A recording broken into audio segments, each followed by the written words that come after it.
and the crimes that have been perpetrated in the context of the uprising, but actually also in the years preceding the events of last summer. So here, what I would want to say is that we do, of course, support the work of the UN fact-finding mission. Their report was exceptionally clear. And now the next step is for the judicial authorities in Bangladesh to hold those who are accused of criminal acts responsible.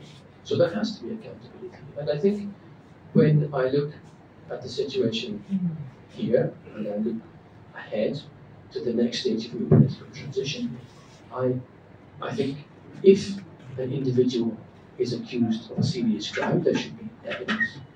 If there is evidence, then those individuals should be brought to trial.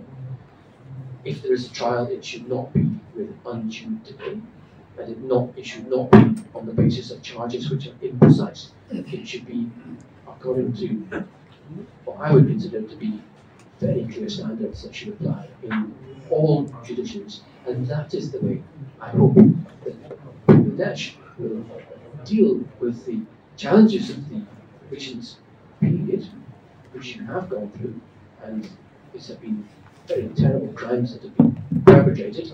But accountability must be transparent, and it also must be fair, and it should respect the rights of every single person for due process. There was a question, I think, on the political parties working together. Did I understand the question correctly? So do I see that the political parties have space to work together?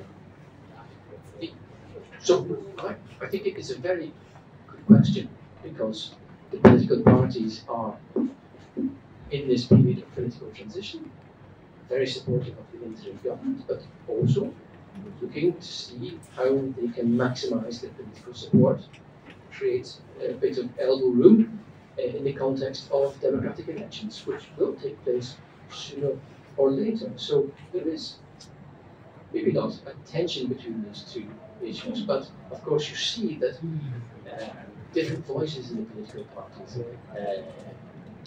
feel the need to speak up and argue the case for the political support that they want to win in future elections. What I see, though, is that there is a process ongoing in this NCC, the Commission, chaired by Professor Yunus, with the Deputy Ali Riaz, which is trying very hard to build the consensus between political parties that is going to be needed if you are going to take forward ambitious, profound reforms on very important issues in the short term. The European Union, as I said, we support an ambitious reform agenda, and we are waiting for the political parties and the interim government to agree on what we hope will be a very clearly prioritized and specific list of reforms that we can then get behind. Because, as I mentioned, I think we do have experience which is helpful. We do have financing which can support, and we have the political will to stand with you in this work. Thank you.